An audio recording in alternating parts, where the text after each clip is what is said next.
Are you giving feedback wrong? Are you taking too long to give feedback? Welcome to the Disrupt Leaders podcast. That is what we are here to talk about today. The art, the subtle art of giving feedback. Jules, tell the people what you're excited for into today's session. Oh, I'm really excited because I've seen time and time again, businesses, they kind of go into this sporadic routine of giving feedback. Sometimes you like build up feedback over months and months, years and years sometimes. Yeah. People have no clue what they're doing on like a daily basis. So they're kind of sitting there clueless thinking, man, I am fantastic. I am the best person that's ever existed on this business.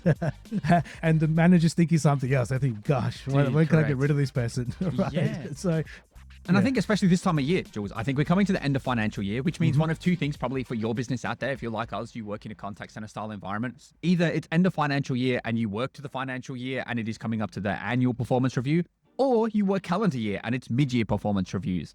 And I don't know about you, Jules, time and time again, I've seen businesses get to this point and then they start having tough, frank conversations that come out of absolutely nowhere. And they're telling consultants, you're failing this, you're actually below expectations. And the consultant has had no idea the entire time. And so that is kind of what's driven today's session.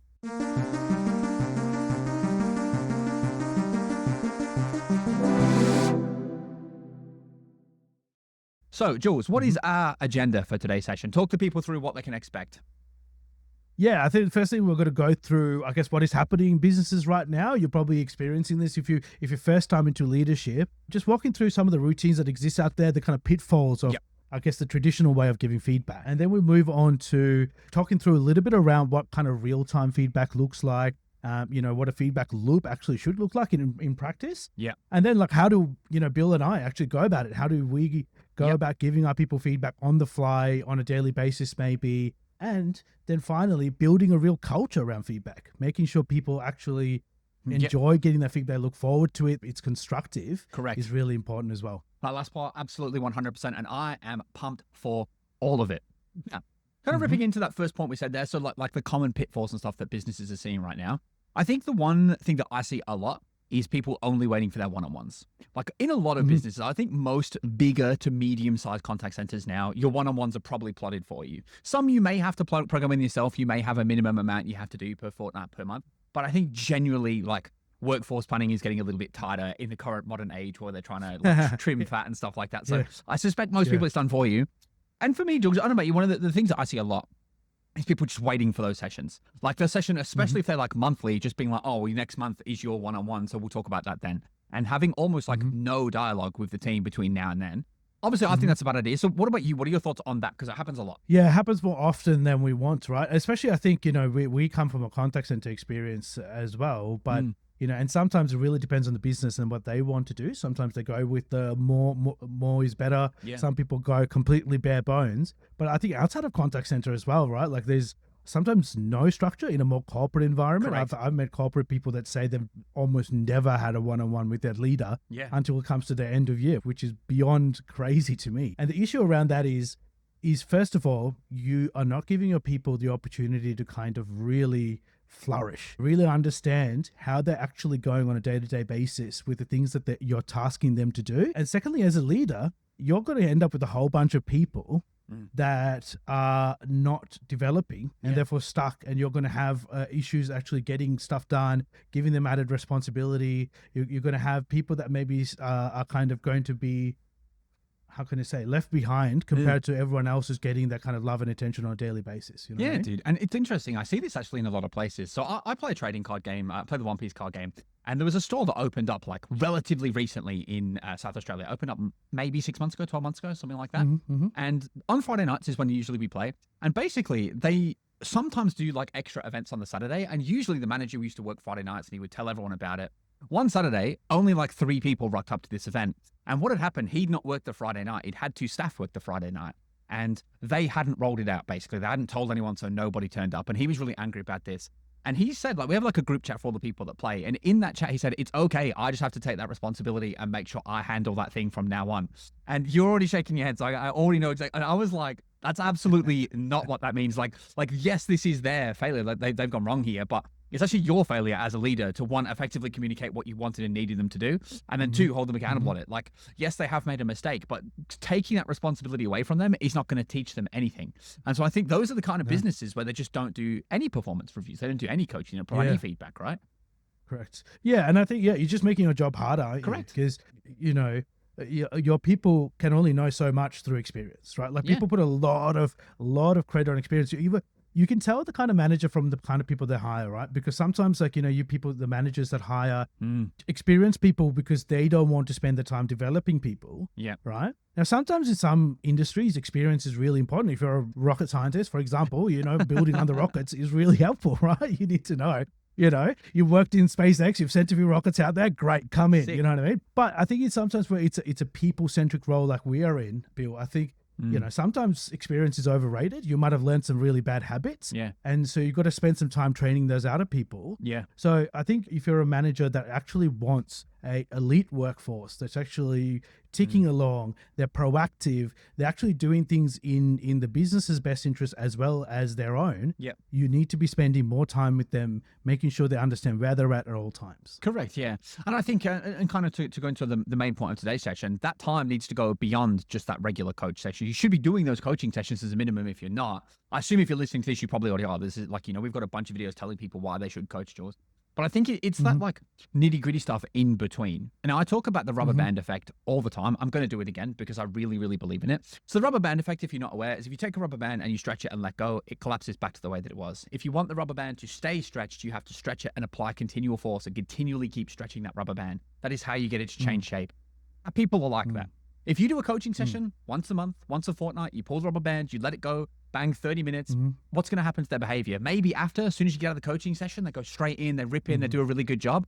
But then when there's no tap on the shoulder being like, good job, because that's what feedback is as well. Just remember, feedback's not always criticism. It's both.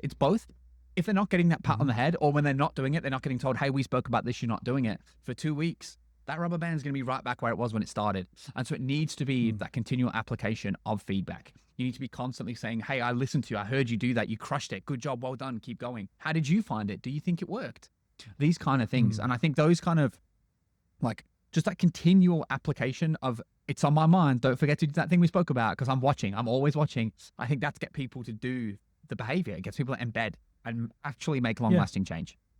And the last thing I would say on this point is that, it just makes your job easier as a leader because when you actually come to those one-on-ones, whether that be monthly, 6 monthly, yearly, whenever you have them as a business, they're going to be more powerful. They're going to be more around those bigger things, those bigger rocks that people have in their lives around, what does the next year look like? What does the next month look like? Is a lot more powerful of conversation. You're not wasting your time on these little tidbits of feedback. If you're banking all this feedback to give it, you only have so much time. You're not going to spend a whole day with the person. Even if you do, they're not going to listen to half the stuff you tell anyway, because it's going to be buried in all the nonsense. So a little bit, hey, FYI, on Tuesday, I noticed you did this. Oh, you came late on Friday. All those little things, man. Like, you know what I mean? Like, it's not really important in the long run, but it's important in the moment. It's important when it happened that you kind of nipped it in the bud, and that makes your one-on-ones a lot more powerful because you can talk about things that are interesting to yourself and to your person. Yeah, and I think you've hit a really good thing on the head there as well. If there's like small niggly things, you're just passing on that feedback in the middle of the week. Like maybe you're reaching out to someone and you're like,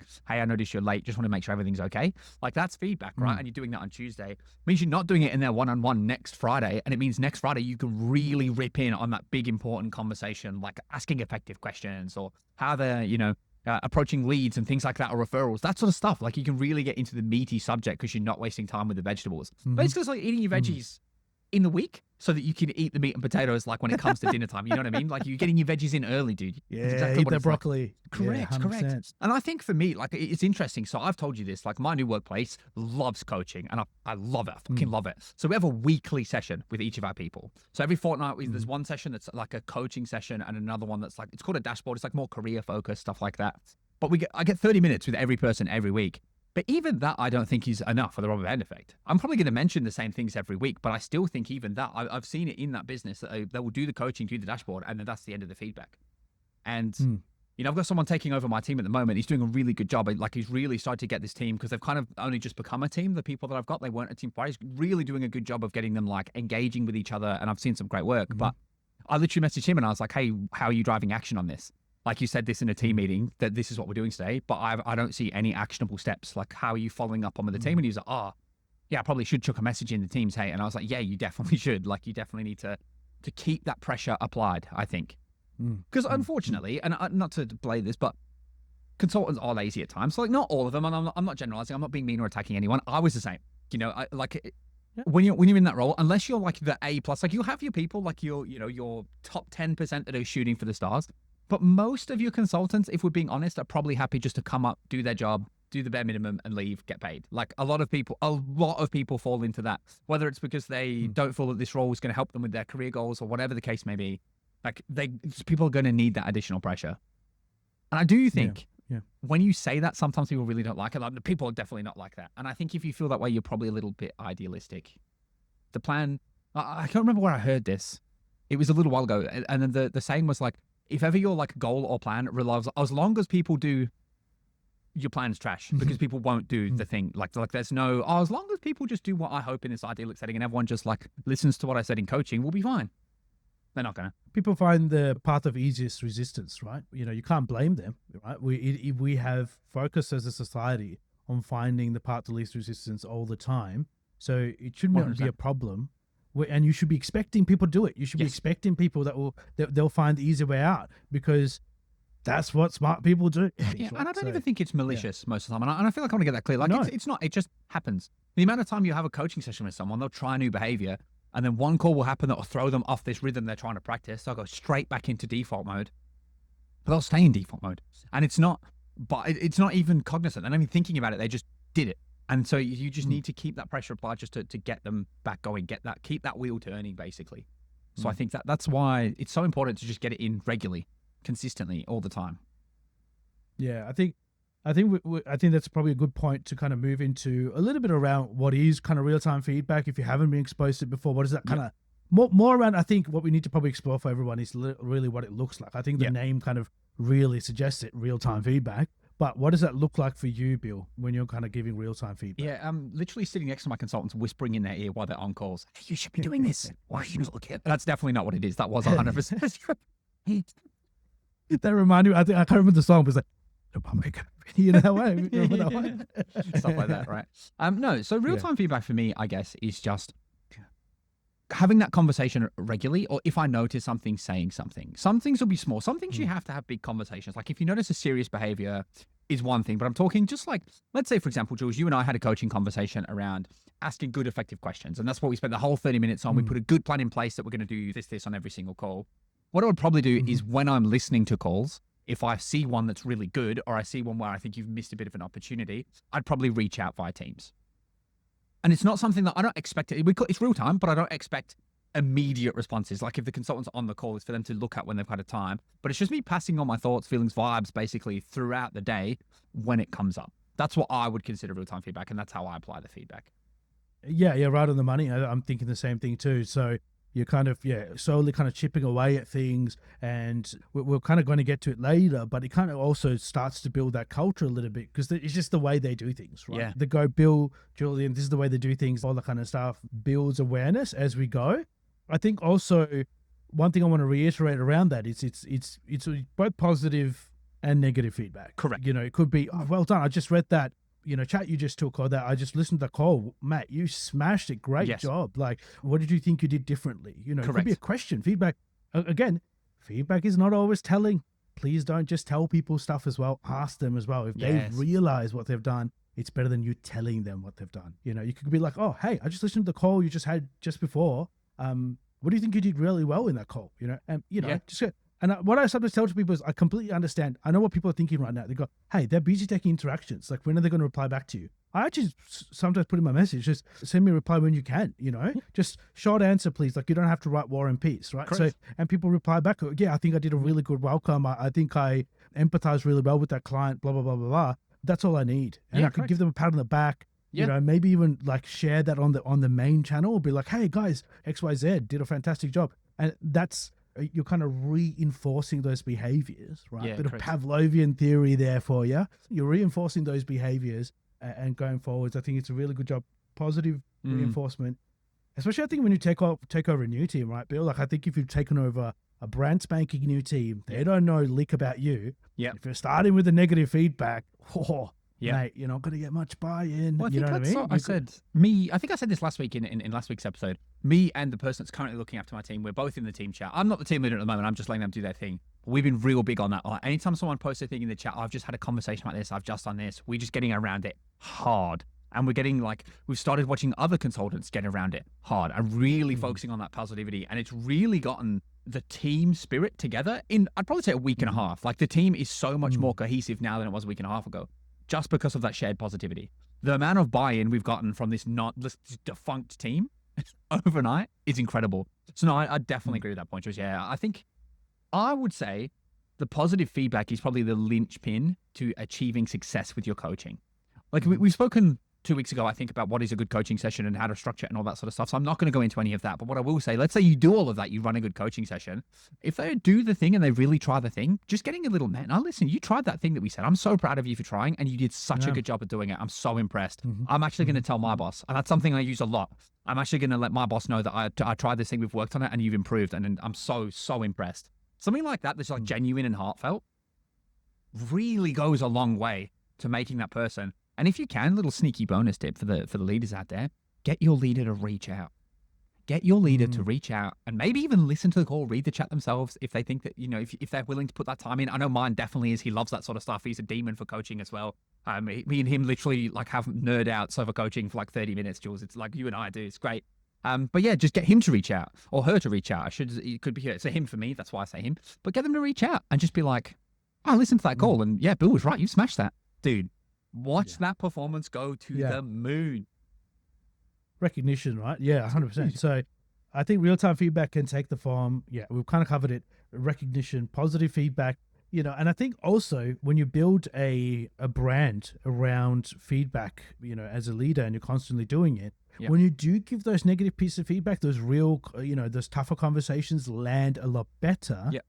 Because you're normally getting a sea of positivity. When you get these negative, this person actually cares about that. There's something that's actually impacting the business and your leader as an individual. With my people right now, when I kind of go, hey, what happened here? And like the way I ask it, they already know I'm like onto something here. They'll be like, oh, sorry, Jules, I should have read that. I should have read the article a bit better or whatever the case is. I should have like read the thing better. I'm like, okay, mate, that's okay. All good. Like, what do you think we're going to learn for next time? And I'm not going, hey, how dare you do this? I'm not doing any of that kind of stuff, right? I am just genuinely just going, hey, what happened here? And that alone makes them sweat and have, sweat a bit and go, hey, Jules, actually, I got that wrong. That's my bad. I'll take accountability and, kind of create sustainable change. Yeah, I love sometimes just, do you remember this client? And you just said the name.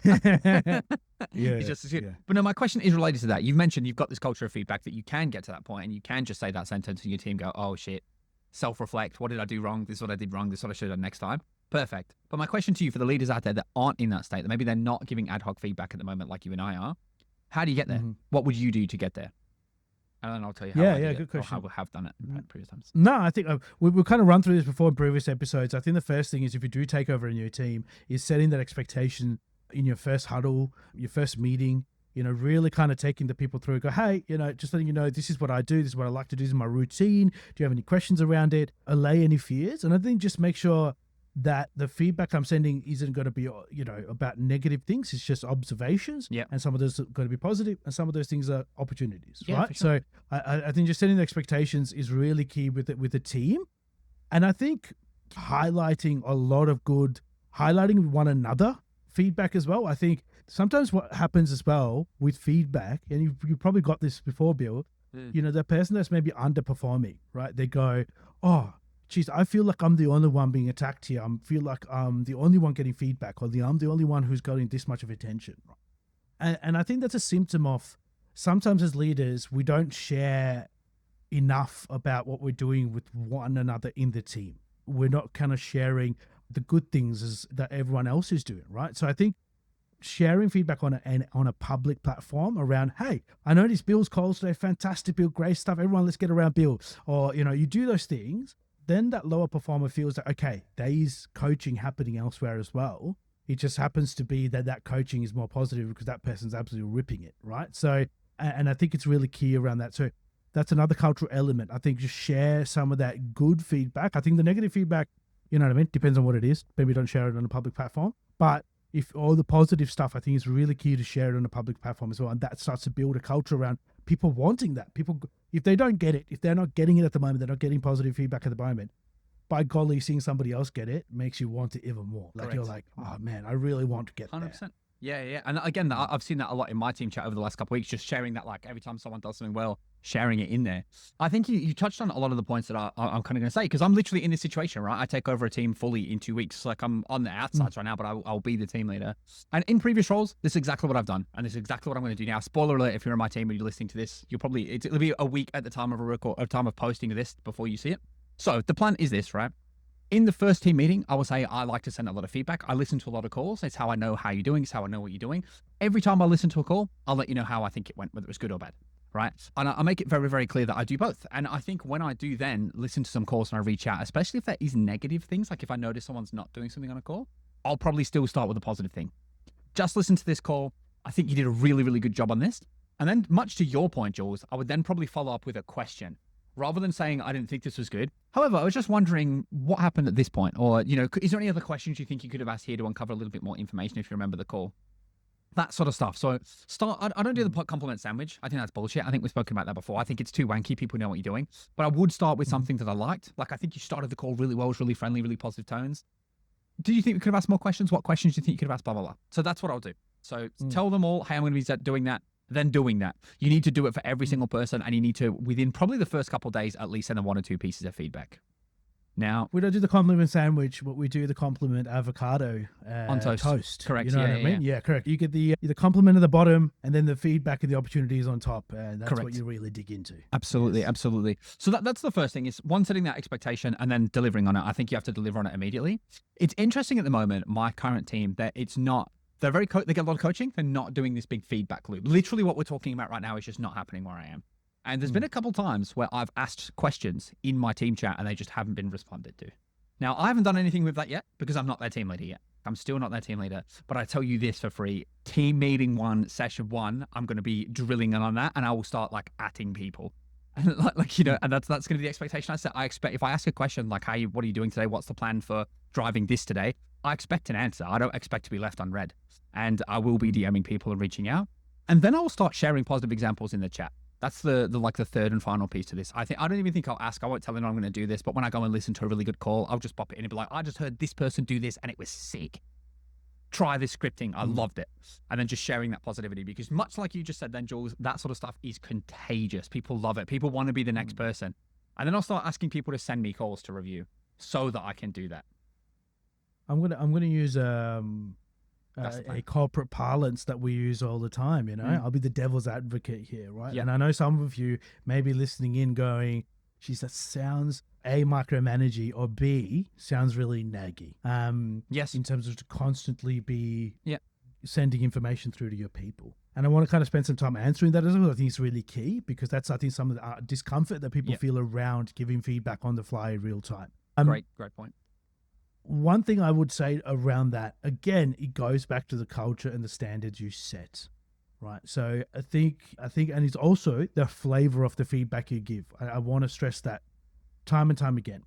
The difference between being nagged and the difference between getting constructive feedback can be a thin line. And I think what you really want to err on is just not pointing out mistakes. I think if you're on that little barrage of, hey, you were late. Hey, by the way, the first call sucked. By the way, the call you took at 11 o'clock, you didn't even welcome the client. Oh, the last call you took of the day, you seem to like be in a rush, finish that early. Now, when you're doing that, no sane person's going to be like, oh, okay, I'll fix that up. And some people might, in the short term, go, I'll fix that up. But eventually it's just going to become noise. We've spoken about before, I think, on Dario's CEO episode, where we spoke about, he talked about things becoming wallpaper. Yes. Eventually, everything you're saying is just becoming wallpaper, because you're just approaching it the same way. It's always negative.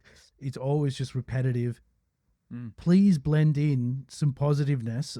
That avocado sandwich is really important here. Make sure you're blending in that positiveness somewhere as well, and reckon that. But also, I think framing it in different ways also, right? Like, you can't just be like, hey, I know I just listened to this call, or whatever the case. It could be also just a question about their day, right? It could be, hey, I noticed your metric today was fantastic. What, reflecting back, what were 2 things you did really well today? Correct. Right? And if the answer is, oh, customers were good today, please don't buy that. Please send that back to the kitchen and go, can you please remake this dish because it's terrible. customers can't have been good the whole day. This can't have been just, one day of fantastic customers. Never happens. Please tell me what. Oh, so you what hit the lottery think you ticket today? Did you? You won the lottery today? My goodness, yes. Do you want to? You got 40 winning tickets in a row. Well done. Good job, dude. Yeah, wow. Yeah, I think feedback is also reflection. We spoke about reflection, a couple of episodes ago. Make sure people are reflecting on their day as well is a form of feedback, and get them back to you as well. The other thing is about leaving it in their basket, leaving in their court, so to speak, around, hey, when are you going to get back to me around how you've gone today? That kind of stuff, right, as well? Because then it's not nagging at 4 o'clock if they promise to get back to you. Then it's not beyond to go, hey, it's 4 o'clock, what's happened? I think you bang on. And I was just thinking about this as you're talking. I'm thinking about like what I would consider, but I think I don't think I come across as nagging. Of course I don't, right? Like who does? Nobody does. Even people that are definitely nagging think they come across as nagging. And I was thinking to myself, what is it that I think about the way that I approach it that makes me think it doesn't come across as nagging? And I obviously get good responses to the way that I've been doing it. I do it very similarly to the way you do it, I think. And I think a lot of it is, although they say the road to hell is paved with good intentions, I think a lot of it is intentions. Like I think like it all has to be framed positively. My intentions are to watch the person grow. But then I couple with my intentions with showing my action to hit those intentions. You know what I mean? Like I think that's when attention stop being the road to hell. Effectively, is my like random waffle / thought process here. Because obviously, I want these people to grow and develop. We've had conversation around growing and developing, and I think when you approach the feedback, you have to come at it from the angle of growth and development. If you come at the angle, this is bad, stop doing it, it's nagging. But if you're coming it from the angle of, hey, this is our goal, this is what we're trying to achieve, this is what we're currently doing, what do you think you can fix to get you from A to B? That's when I think it stops being nagging, and that's when I think it starts being more of that constructive feedback. I think that's the difference. I think it's the what you're trying to achieve with the message. If what you're trying to achieve is just fixing the behavior, you're probably nagging. If what you're trying to achieve is to help your person grow and develop, you're probably doing the right things, I would say. I don't know how you feel about that. No, I feel 100%. I think let's break it down so it's easy for everyone to remember. If we waffled on for like 10 minutes, you're like, Jules, Bill, can you tell us exactly? We do that a lot. Yeah, we do. Well, wafflers, what can you do about it? You know what I mean? Sometimes you've got to Belgian out, whatever. Correct. But, if you, first of all, set expectations, very beginning of your interaction with anyone in any workplace, is setting expectations is the key thing you can ever do. Set expectations that this is how you're going to approach feedback. It's going to be, on the go, real time, as well as in your one-on-ones and year reviews, right? The second thing is around building the culture is making sure you're framing what's happening, right? Like framing the questions, framing the information that you're giving them as much as possible. Avocado sandwich, remember that. Give them some positives if you can. If you can't, at least ask them a question around what happened. What is their reflections on what's happened? I think that's another way to get around. If there's no positives at all, ask them what happened. Simple as that. And it doesn't come across negative usually most of the time, right? Correct. And the last thing is making sure, as Bill said before, your intentions around their development and their constant improvement.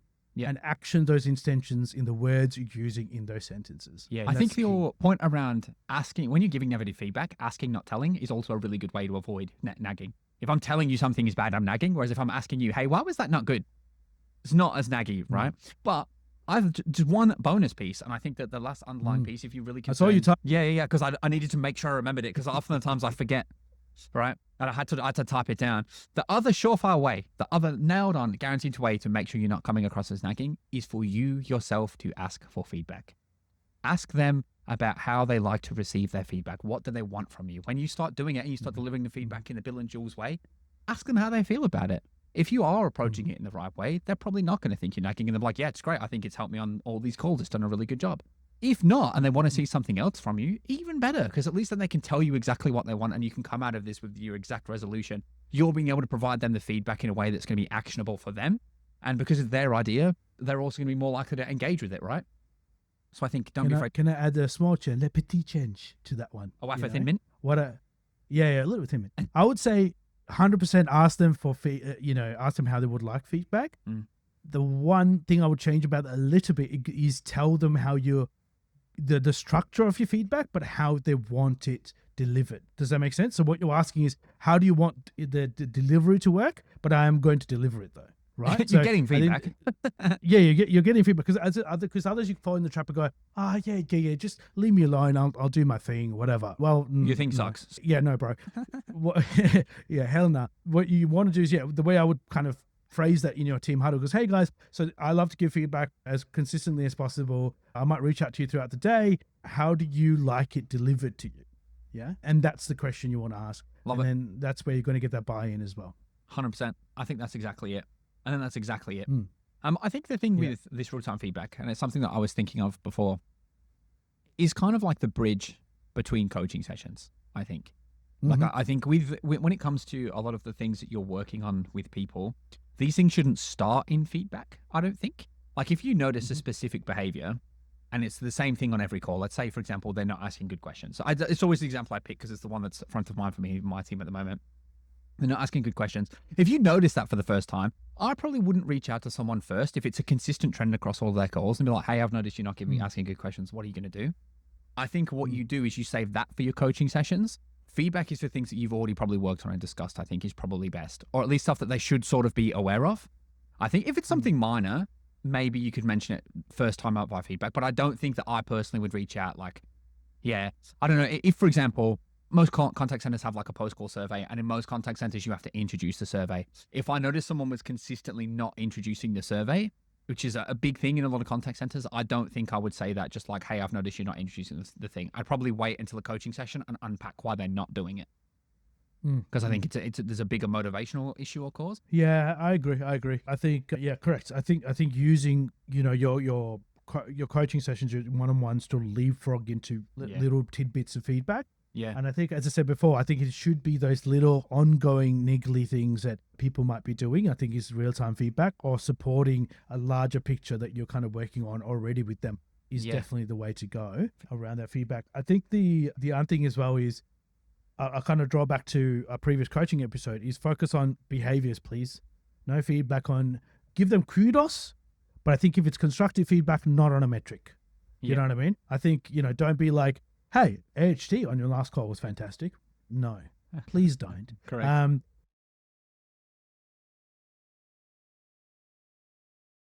What you want to do is, hey, last call was, fantastic. What did you do to really take control of that call? Is a better option around that, because then the narrative is around the behavior of control, the behavior that reduced the AHT rather than the AHT itself. Even just like, how do you think, because let's say for that example, AHT was down, maybe they'd ask good questions at the start, something like that. And you're just like, hey, I feel like that call went really well. How did you feel? Did you feel like it was nice and smooth? Why do you think it was so smooth? Like, we're still focusing on the same thing. We're still talking about the fact that the call was really brief, but we're not going the AHT was good, because you're focusing on the symptom, not the underlying cause. And I think by focusing on the cause, good questions, good call control, you'll kind of get the behavior that you want to see, I think. Yeah, I think when it comes to feedback, that's the important thing. I think it needs to be behavioral focused. And I think, again, much to belabor my point, I wouldn't go in too much on starting new big things in feedback. You can also have fun with it. Random, off topic, but it just came to mind. You can have a bit of fun with it. There's something I used to do with my team ages ago where I was listening as a team in the team meeting. We worked on a very specific part of the call. It was right at the start of the call. We wanted like a certain thing done at the beginning of the call. And so when I was listening, I would tell the team, hey, I'm about to do a round of call monitoring. And if I'm listening for this one thing in your calls, and if I find it, I'll send you this emoji. And if I don't find it, I'll send you this emoji. And then just literally just like the feedback wasn't even words. I was just sending the emoji. And the amount of people that were just like, no, when I listened to a call and I hadn't done it. And I was like, no, there's probably got to be the only one I haven't done it. And I'm like, bro.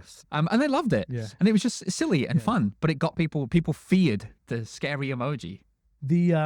The other one you kind of mentioned before, and I want to kind of play some points on this as well. I think we've spoken about like post-interaction feedback. Yeah. I think the one thing is try not to give them feedback in the midst of a conversation as much as possible, unless they put themselves on hold and go, hey, what do you think, Bill? What do you think, Jules? Whatever. But I think mid-conversation, unless it's an emergency, please try not to. I think it can derail a person's concentration. I personally think that. But there's also a power to doing side-by-sides. You mentioned it before, Bill, I think around sitting down with it, I think at the very start, right? I want to flesh that out a little bit here, is sitting next to your person while they're performing. Now, in contact center land where we live in, it's really easy because you can just sit next to them, listen to a call, or you can Zoom them and listen to a call virtually, whatever the case is. You might be in a business where that's not as possible, but I think try to be a fly on the wall somewhere, observing people that having the interaction. If you observe a couple in a row, it's really powerful because then you can kind of take them aside or quickly have a conversation while they're in between interactions and go, hey, those last 3 interactions, you know, what do you think you did really well? And it's really fresh in their mind. It's way more powerful than when you be in your coaching session 2 weeks later and you go, hey, remember Tuesday when you did X? They're not remembering, man. They've forgotten that call. They've had 300 calls in between. You know what I mean? They're not remembering any of that stuff. Whereas if they've just had the interaction, hey, the interaction you just had with John, how did you think you went? What did you think you did well? Blah, blah, blah. It's fresh in their memory. And those lessons get learnt really quickly as well. Correct. And I think some leaders worry a little bit. Oh, but they're an ACW and their stats. Who cares about their stats, mate? Who cares about their stats? We'll fix that down the line. Well, that's what the feedback I'm giving is for, is to fix their stats, right? Don't worry about the forest for the trees. But what about all these trees, man? What about all these trees? Don't worry about it, brother. You're in the forest, you know? That's exactly what happens. I see it all the time. Yeah. There'll be more trees. There'll be more trees, don't worry about brother. it. Don't worry about it. Don't worry, dude. You know what I mean? Like the tree. Yeah. They're not going anywhere. Short-term pain, if it's done constructively, results in long-term gain. You have to believe in that. You have to believe in the process.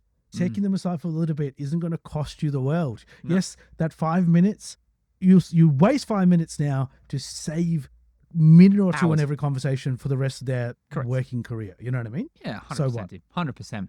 Jules, is there anything else we've got to go through today, or is that all we've got for today? I think that's about it. No, I think we hit the nail on the head. I think one thing I want to urge everyone to do, I would love to see people give it a go. Don't put it off. If you've got a piece of feedback that's a little bit small, they just turned up late, you noticed a fantastic call, or you noticed something that they weren't doing, I think what I would urge everyone to do is to do it now and set an agenda with your team. I think the next meeting you have with your team, or set up a meeting if you don't already have one, and go, hey guys, I need you. I'm going to start giving you guys feedback, and just give it a go. You will figure it out. You might fall on your face a few times. You might not ask it correctly, and that's completely fine. You got much more opportunities to fix that down the road. It's completely fine. Just give it a go is what I would urge you. And let us know how it went. Pop it in the comments. Funny you say that, Jules. I've decided new segment, adding it to the show right here, right now, live. Disrupt leaders' homework. We're going to start giving out homework. I want every single person that listens to this to reach out to, let's say, one person in their team and provide a piece of positive feedback this week. Doesn't matter what it's about, doesn't matter what it's for, but I want you to reach out to someone ad hoc, provide some positive feedback, and drop a comment and let us know how it went, how they responded to it. I think you'll be surprised by how much it impacts them, impacts their day if you're not currently doing it already. So there you go. Disrupt leaders' homework. First one, first in, best dressed. Let's go.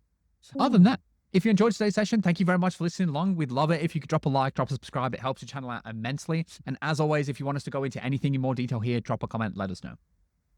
Remember, avocado sandwich.